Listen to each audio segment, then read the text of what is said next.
Season 3 of The Bear kicks off with an unusual episode. Instead of following a sequence of events, episode 1 gives us a 30-minute collage of memories, a combination of scenes from the past and the direct aftermath of what happened in the season 2 finale, where Kami got trapped inside the walk-in fridge, looked at unfamiliar ingredients and boxes labelled with rippled pieces of tape, and realised he had lost focus on his restaurant.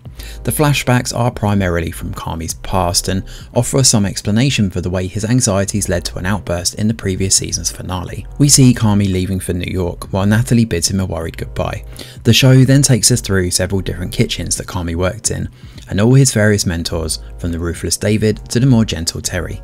There are scenes where Kami is pushed to his limit and others where he finds joy is what he's made. Often he doles out the same behaviour to his juniors that his superiors gave him. Once, he sends a picture to Michael. Along with these, there are scenes with Claire as well as those with his family, showing clips from season 2's episode Fishes, as well as new scenes of Kami chatting with Michael. In another shot, Richie is seen trying to coax Michael out of his locked bedroom. While Kami is in David's kitchen, we see him get that devastating phone call from Natalie that changed everything. Michael's funeral also takes place, and unlike what Richie said, Kami was actually there. He was just sitting in his car outside and never went inside the church. The flashbacks are offered in bits and snippets, crisscrossing over each other and interspersed with current events, where Kami muses over a lot of these things while staring at the broken fridge door behind which he was trapped for most of the season 2 finale. He comes early to the Bear and cleans up the place, cuts neat strips of tape to replace shoddy ones, and scribbles a list of things in his notebook that include things like vibrant collaboration, no excuses, and focus, the last of which is heavily underlined. He then seems to rework the menu, creating a whole new set of dishes. Kami apologises to Sydney for leaving her alone and promises to not let it happen again. She advises he call Richie and make amends, which Kami tries to do by leaving a voicemail for him. Meanwhile, Marcus is in the hospital dealing with his recently deceased mother, who passed away while he was working at the Bear. Sydney leaves a voicemail for Marcus, offering apologies and support for whatever he's going through. At the very end of the episode, we see Kami prepare a dish while working for David in New York.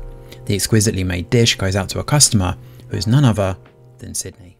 Episode 2 of The Bear Season 3 begins with Sydney and her father having a tiff over whose turn it is for the bathroom. She then leaves for work. At the Bear, Kami has made a list of non-negotiables for the restaurant. Natalie arrives and mentions that she's worried about bringing a child into the world. She sees the list and is skeptical about it, but Kami insists that all the best restaurants have these qualities. Sydney arrives and is naturally taken aback by the array of dishes Kami has made, essentially editing her menu. She's not happy about the fact that the non-negotiables include a different menu every day. Kami informs her that he sent her a partnership contract shared between him, Natalie and Sydney. She doesn't seem as happy about this as she should. Richie arrives and gives his own sarcastic take on the non-negotiables list. He's still not accepted Kami's apology and the two get into a fight. Simultaneously, the Fack brothers are charging a tube light and Gary is told he's being sent to wine school. After everybody argues whether a changing a menu is crazy or not, Richie ends up mentioning Claire. Since everyone is curious, Kami reveals that he basically told Claire their relationship was a waste of time. Just then, Marcus enters the kitchen. He says he wants to work and not think about anything else, which works well with everyone. Everybody splits up into different chores, although Kami does go up to Marcus and tries to convince him not to avoid dealing with the issue at all, which is what he did after Michael died. Marcus says it was good he was in the kitchen when his mother died, as she would have wanted him to be here. He says this place is it. He asks Kami to make sure the Bear gets to where it needs to be, and that is where episode 2 comes to an end. Episode 3 of The Bear Season 3 begins with Marcus's mother's funeral, where he delivers a heartfelt speech. After this, we immediately see the Bear go into work mode. Doors are opened and the episode takes us through several days of the restaurant as it works from one messy session to the next. Again, there isn't a specific set of events, but rather each session offers a collage of moments to show us how things went down, which for the most part is not very well. Richie and Kami are still at odds with one another and constantly bicker as they take charge of the front and the back of the restaurant respectively. Richie even comes up with his list of non-negotiables to rival Kami's, although his does include the words open heart and razzle dazzle. Meanwhile, Kami sticks to his list and sends back meat if it's not cooked to absolute perfection, even though Richie insists the guests have been waiting for a while. Sydney tries to keep things calm and even helps out Tina, who looks stressed and overwhelmed. Meanwhile, Jimmy grows frantic looking at the growing cost of the restaurant. Things keep getting messed up though. Plates are broken and Fack tries his hand at serving but ends up simply bringing the food back to the kitchen. Ebra works at the restaurant's beef window, but the large orders overwhelm him and his station looks sloppier than ever. Meanwhile, Natalie does the numbers and tells Richie they need to add another round of guests each day or they won't be meeting their costs. Each night, Carmy makes sure the staff rigorously cleans the restaurant. Tina continues to struggle with a certain pasta dish, and Sydney does her best to guide her through it. Carmy's daily menu changes cause confusion in both the front and the back of the restaurant. Jimmy demands to know from Natalie why they aren't making any money, even though the place is packed every night. During one session, Richie and Carmy get into a physical fight over one of the guests' requests to remove mushrooms from a mushroom-based dish. This infuriates Sydney as they manage to spill the order tickets all over the floor. The fights and the mess continue, and one night Carmy's vision begins to blur as he's calling out the orders. He grows angrier due to this and Sydney orders him to calm down. But the messes continue and nobody seems very happy to be working. By the time episode 3 ends, even Sydney looks like she's done. Episode 4 of The Bear Season 3 starts with a moment between Claire and Carmy. They discuss their favourite days of the week and Carmy says his isn't Sunday because the restaurant's closed and he doesn't know what to do. She then asks about the scar on his palm and he says he got it from grabbing a hot pot. Claire tells him about a young patient of hers who had cuts all over her body due to an accident, but when she came out of surgery she was laughing. It hadn't started hurting yet. We then see Marcus still mourning his mother. Meanwhile, Sydney hesitates to open the partnership document. She and her father look at a new apartment later, but it's clear he's not sure about the partnership deal. However, it turns out that she's already signed the lease. Elsewhere, Richie hangs out with his daughter, who seems worried about him being alone now that her mother is getting married to Frank. Richie also learns that Double D, Carmy's mother, is going to attend the wedding. Later, Richie leaves his wedding ring aside while getting ready. Natalie and Pete, on the other hand, are excited about their baby, who is due in 2 weeks. Tina goes to a farmer's market but learns that there's less produce than usual. Back at the Bear, the Fact brothers put up a wall of pictures of food critics and show Carmy.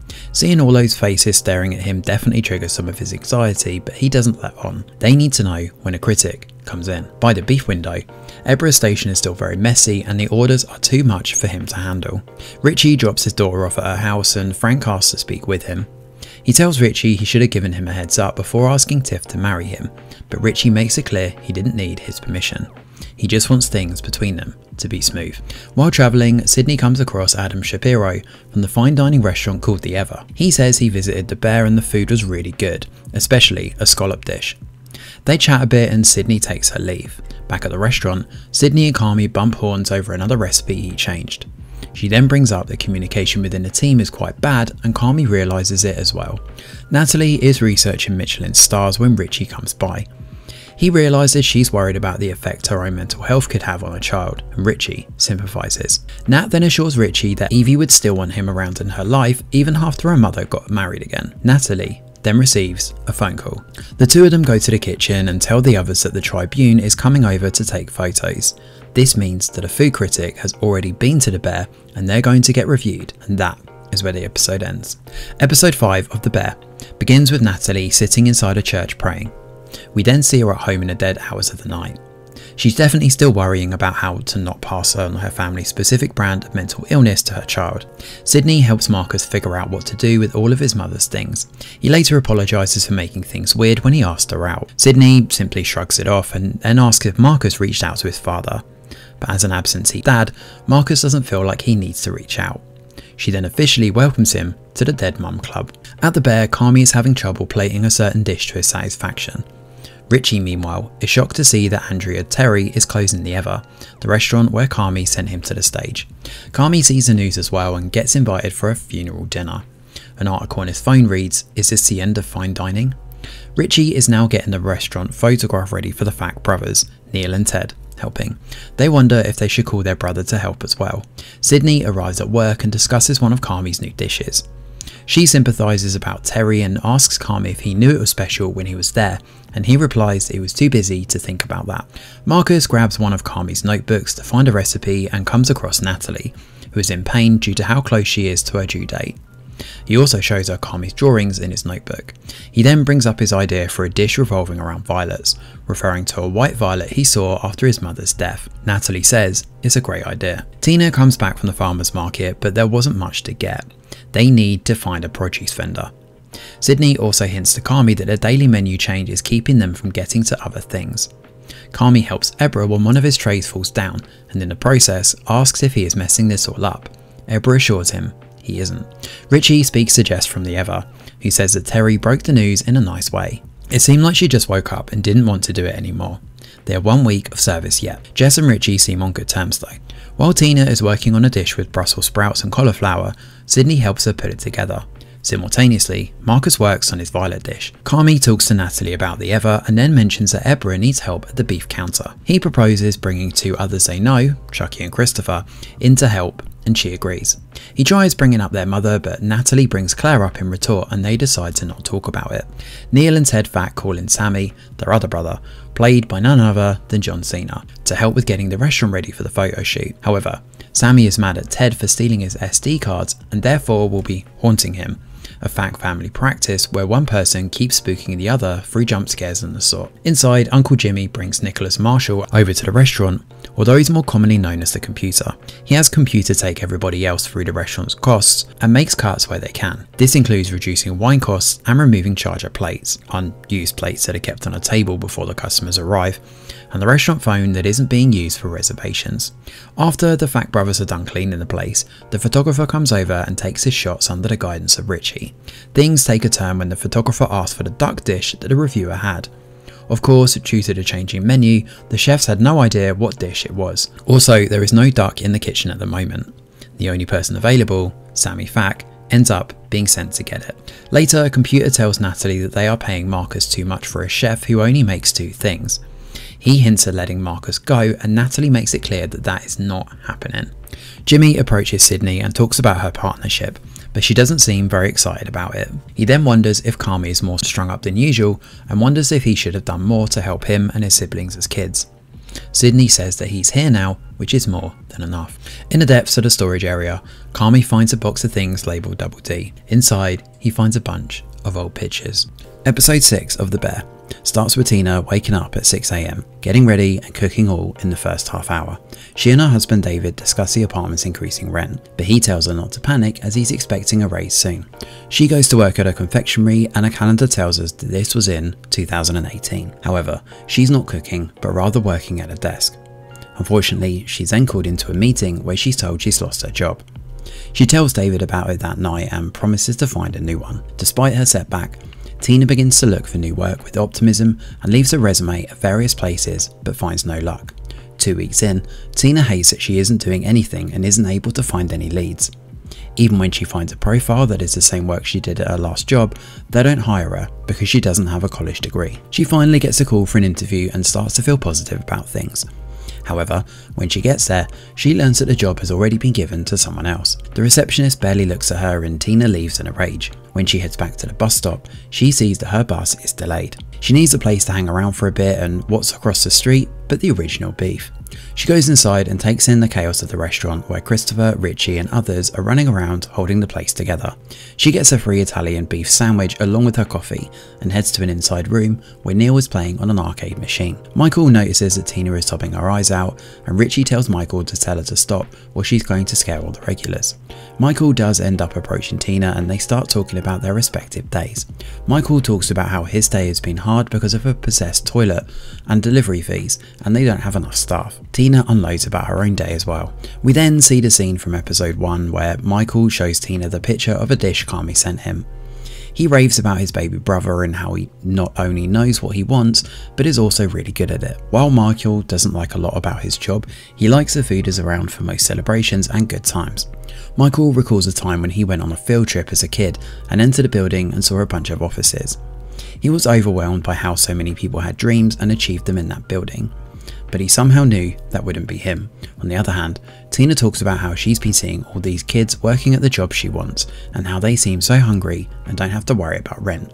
She says she's jealous of them. As she talks about how she'd take any job she can get, Michael gets inspired and tells her he needs a new line cook. He does give her a disclaimer about the yelling and chaos though. He's then called away by Richie and Tina says she'll think about it. At home, Tina takes out a t-shirt from the original beef and smiles. Episode 7 of The Bear Season 3 begins with a clip of Carmy and Claire back when they were together and happy. Now we see the flashes of both him and Richie at the restaurant, each musing over their own worries. Sydney has moved into a new apartment and hasn't signed the partnership yet. She now gets a text from Adam Shapiro, who says he has something to talk to her about. At Carmy's therapy group, another man talks about how his relative got sober and apologised, and now he feels like he needs to be happy, but instead he's stuck with all her terrible behaviour from the past. The group counsellor suggests a word should be said out loud instead of festering inside oneself. At the restaurant, the Fact's Uncle Gary comes by to give them a new tube light. Sydney meets with Shapiro, who's actually glad that Terry shut her place down because he is now going to open his own place, and he's looking to hire a CDC, and he's considering Sydney for the position. His offer is also a partnership deal, but he does want to start quickly, so he'll need to know soon. Sydney says she'll think about it. While Marcus is going through Carmy's notebook, he finds a picture of a group of world famous chefs. Carmy says they talked a lot about legacy and how something one person creates is taken by another and becomes something else. Sydney arrives and joins the conversation. Carmy admits if he had to leave a legacy, he'd want to filter out all the bad stuff. Marcus says he wants to be someone who listened and learned and was a great emergency contact. Chucky and Christopher, who used to work with Michael earlier, start work alongside Ebra at the beef window. They help Ebra smoothen out the process, and immediately the beef window moves faster and better. Elsewhere, Ted Fack chats with Gary and asks him about the time he played baseball. He describes how someone convinced him to take drugs in order to bulk up, but then he was caught and that was the end of it. Ted, turns out, used to bet on the game. Natalie laments that 2 sets of guests have cancelled. Richie, who is sitting with her, talks about how service hours are still total chaos. They talk about her baby, which is almost here now, and Richie describes how they were going for dinner when Tiffy's water broke. Just the day before that, he'd gone on a road trip with Michael. Meanwhile, Sydney is venting out her frustration on the boxes in a dumpster. Inside the kitchen, Tina gives Ebra a clipboard to help with all the papers. She then offers Nat some advice about childbirth before telling her that a restaurant is out of seafolds. Nat decides to go buy some. On her way out, she comes by Sydney, who is listening to her father's voicemail about an issue with his radiator, and tells her to sign the agreement. Richie tries giving his staff an inspiring speech before service, but ends up fumbling it, and Sydney has to take over. Sydney goes in to find Carmy working on the next day's menu, and he brushes away all her inputs, not realising it as he does. Nat is putting boxes from the store into the trunk of her car, when all of a sudden she starts getting labour cramps, and that is where episode 7 of The Bear Season 3 comes to an end. Episode 8 of The Bear Season 3 starts with Natalie trying to drive herself out of a traffic jam, all while feeling her labour cramps. When nobody from the Bear picks up her phone, Nat gets frustrated and calls her mother. Double D arrives and Nat desperately asks her to keep things calm. At the hospital, Double D chats more about motherhood with the nurse. When Natalie tells the doctor she doesn't want an epidural, Double D argues that she should get one. Eventually though, Natalie thanks Double D for coming over and Double D thanks her for asking. Soon, she has her first contraction and Double D helps her through it. After that, Double D brings up the fact that Nat never told her about the baby. Instead, Nat asks her to continue her story about giving birth to Michael. She talks about how she had to walk herself to the hospital while she was in labour and how Michael was twisted up inside her, but ultimately it was a smooth birth. Nat then asks about Carmy and Double D begins that story. She says the kid's father was there and asked him for a sedative for himself. And Carmy took a very long time and she had to move around a lot. Then Nat has another contraction and once again Double D helps her through it.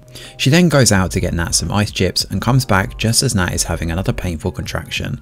Both of them enjoy the ice chips.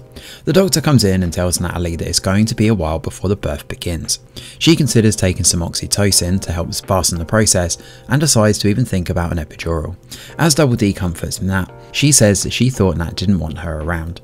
Nat retorts it's just the stuff that Double D brings with her. Double D says she's trying to leave it all behind. Nat admits that she scared them as kids as she didn't want her baby to be scared the same way. Natalie then opens up about her worries and how she used to make herself sick in order to make Double D feel better. She just wants her daughter to be okay and to be a good mother herself, and Double D assures her she is going to be one. Another contraction comes and goes and then Double D feeds Nat more ice chips. As she holds her and hugs Natalie, they both laugh about how weird this is. This time, Nat asks about her own delivery.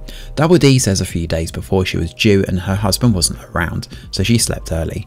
She then had a dream about a giant but beautiful fish tank in a grey city. The tank looked like it was going to break apart, but she wasn't afraid. When she woke up, her water broke and she went to the hospital. Uncle Jimmy's first wife met her there and played a song for her, and just like that, Double D had Natalie. She looks at Nat a few moments longer and says she's beautiful. Nat asks which song, and Double D plays Baby I Love You by the Ramones. Just then, Pete arrives and hugs Natalie. Double D quietly slips out of the room, and Pete hugs her, thanking her for being there. Pete goes back inside just as Double D walks away. Later, the Fat brothers join Double D in the waiting room and remind her she's going to be a grandma. Episode 9 of The Bear Season 3 begins with a montage of clips about magic and illusion. Marcus turns out to be the one watching it. Outside, Kami and the Fat brothers break down the delivery boxes. They insist they've been doing it like Kami had told them to, but somehow the dumpster is always full of unbroken boxes. They say that maybe Claire is haunting Kami because she's mad at him. Meanwhile, Sydney tries to practice a speech, telling Kami about her new job offer, but is unable to string the words together. We then see a montage of Kami yelling at his staff through service, interspersed with shots of news clips of the bear. These are presumably ones that Kami is only imagining and aren't actually real. Richie and Kami still don't see eye to eye, and Sydney looks more frustrated than ever. Later, Richie is sitting with Gary when he realises they missed a guest's birthday. In the kitchen, Sydney and Kami talk about how things have been a bit off.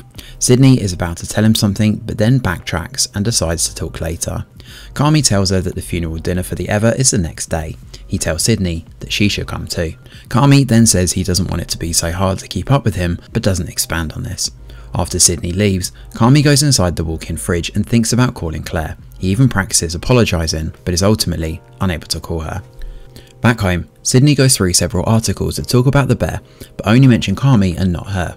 The next day, Jimmy comes to leave his golf clubs with Kami since he's going out of town.